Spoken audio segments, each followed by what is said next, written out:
Irmãos e irmãs, internautas, que sempre acompanham a reflexão do Evangelho dominicalmente pela internet.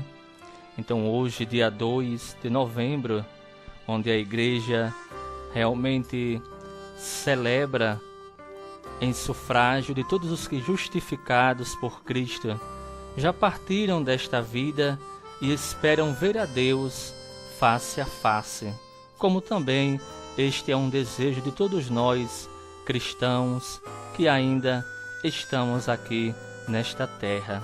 Então hoje a Igreja celebra o Dia dos Fiéis Defuntos. Então, antes de iniciarmos a leitura do Evangelho de hoje, do Evangelho do dia, que se encontra em São João, capítulo 6, versículos do 37 ao 40, eu queria fazer um apelo a todos vocês, internautas, que acompanham sempre dominicalmente a reflexão do Evangelho, para que através desse meio tão imenso da internet, convido a vocês também a divulgarem esta boa nova, a palavra de Deus, para as demais pessoas, que vocês possam compartilhar este vídeo, esta reflexão, para as demais pessoas, amigos, amigas, conhecidas, para que a palavra de Deus possa realmente a cada dia chegar a atingir cada mais pessoas, através deste meio tão imenso que é a internet, onde muitas vezes é mal usado para coisas ilícitas.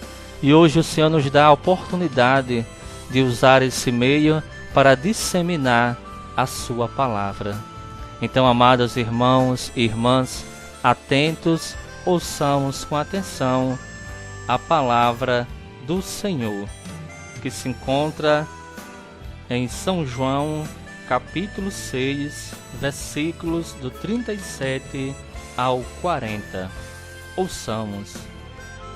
Naquele tempo, disse Jesus às multidões: todos os que o Pai me confia virão a mim, e quando vierem, não os afastarei, pois eu desci do céu não para fazer a minha vontade, mas a vontade daquele que me enviou. E esta é a vontade daquele que me enviou, que eu não perca nenhum daqueles que ele me deu, mas os ressuscite no último dia, pois esta é a vontade do meu Pai, que toda pessoa que vê o Filho e nele crê tenha vida eterna, e eu o ressuscitarei no último dia. Palavra da salvação, glória a vós, Senhor.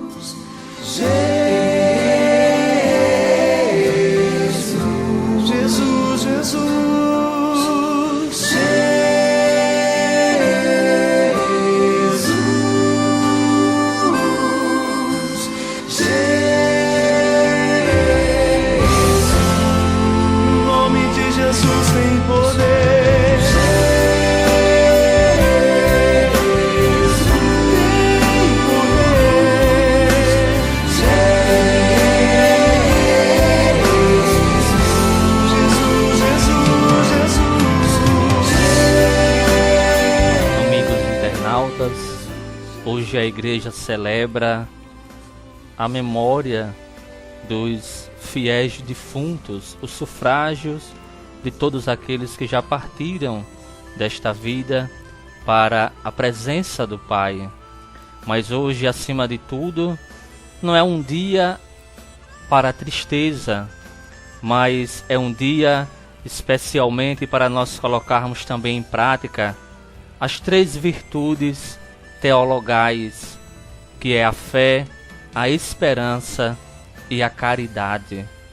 A fé e a esperança precisamos ter sempre em Cristo, esta fé e esperança na ressurreição desses nossos entes queridos, de todas as almas, de todos aqueles que já partiram deste mundo para o outro, de que um dia eles irão ressuscitar em Cristo Jesus, pois é esta a promessa que Jesus vem nos trazer hoje no Evangelho, aqui no versículo 40, onde vem dizer: e eu o ressuscitarei no último dia. Então, amados irmãos e irmãs, essa precisa ser sempre a nossa esperança. Esta precisa ser a nossa fé. Que a nossa vida aqui neste mundo não é a única. E acabando a vida neste mundo, também não é o fim. Mas a palavra nos diz e nos garante que aqui nós estamos apenas de passagem. E aqui apenas é uma passagem que nós estamos vivenciando. Então, quando nós partirmos desta vida para outra, para nós cristãos que acreditamos e confiamos na ressurreição em Cristo Jesus, aqui não é o fim. A passagem desta vida para outra não é o fim, mas uma passagem deste mundo para a vida eterna. Outra das virtudes que podemos também colocar em prática, não somente neste dia, mas também todos os dias da nossa vida, é realmente a virtude da caridade, onde especialmente neste dia podemos fazer esta caridade pelos fiéis defuntos, por aquelas pessoas que já faleceram, que não podem mais fazer algo por elas próprias.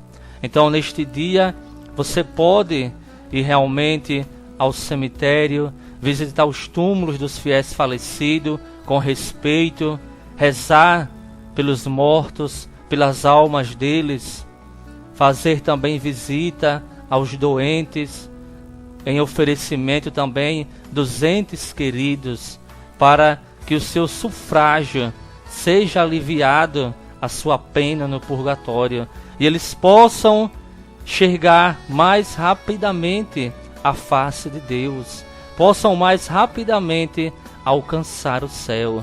Pois assim, meu irmão, minha irmã, a Santa Igreja, a Mãe Igreja nos ensina que a nossa oração pelos mortos, a nossa oração pelos nossos irmãos falecidos, vem falar no parágrafo 958 do Catecismo da Igreja Católica, que a nossa oração por eles que estão no purgatório pode não somente ajudá-los, mas também tornar eficaz a sua intercessão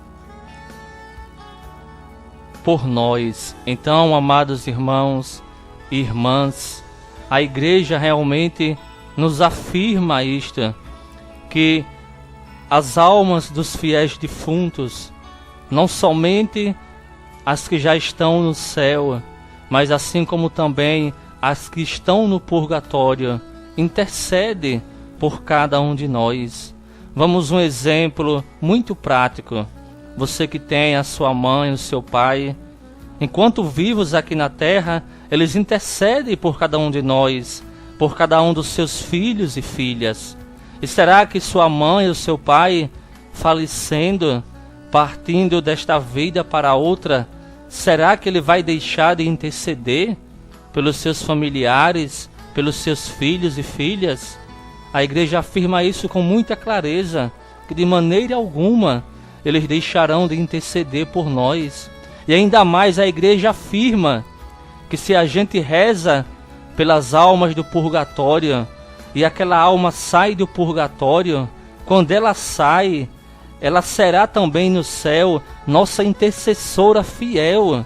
Aquela alma irá rezar por você, irá interceder por você sem cessar, em agradecimento por aquilo, pelas orações, por tudo que você fez para diminuir o sufrágio daquela alma no purgatório.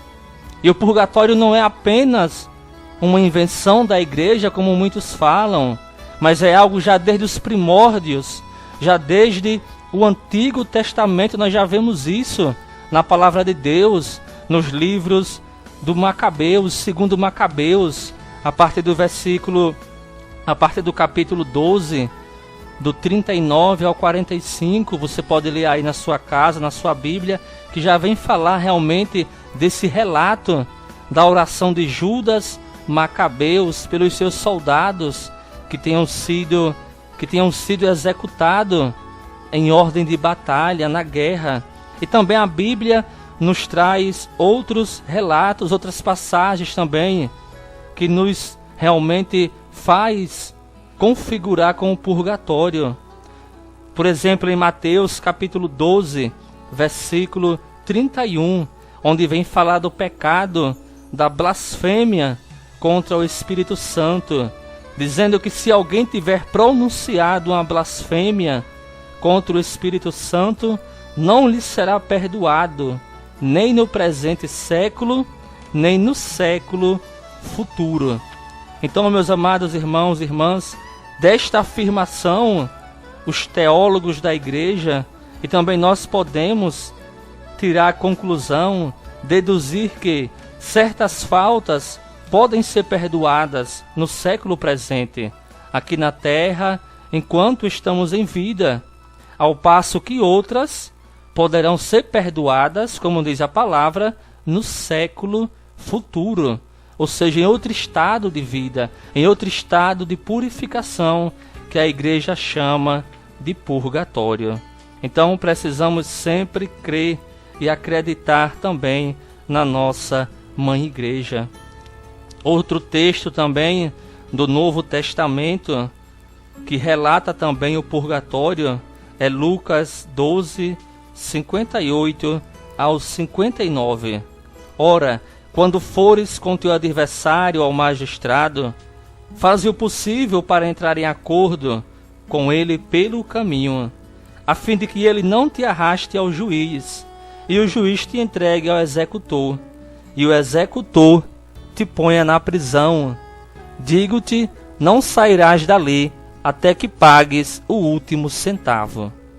O Senhor Jesus ensina nesta parábola, meus irmãos, que enquanto estivermos nesta vida, devemos estar dispostos sempre a uma atitude de reconciliação com os outros na caminhada da vida.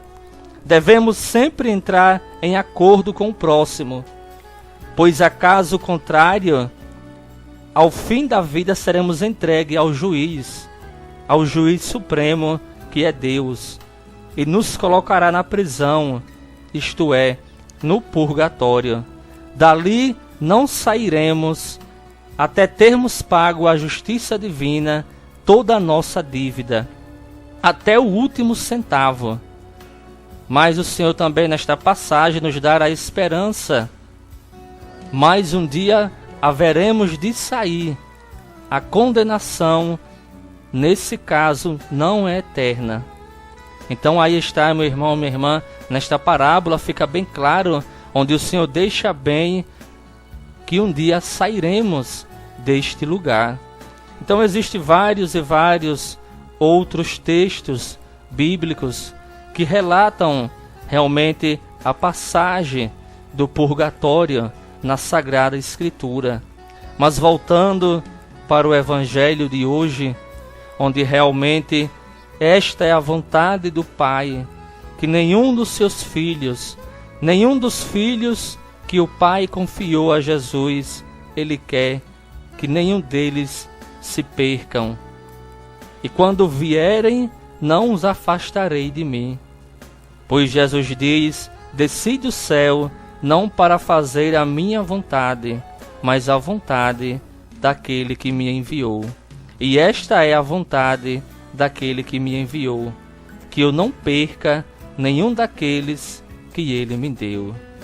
Então, meus irmãos e minhas irmãs, foi assim que Jesus cumpriu também a sua promessa aqui na terra, devolvendo para o Senhor todos aqueles que o Senhor os confiou, devolvendo para o Senhor todos aqueles que aceitaram a boa nova, todos aqueles que aceitaram de coração livre e aberto o anúncio do Evangelho, todos aqueles que aceitaram realmente o batismo, todos aqueles que aceitaram a boa nova, a conversão, todos esses o Senhor Jesus os devolveu e entregou ao Pai.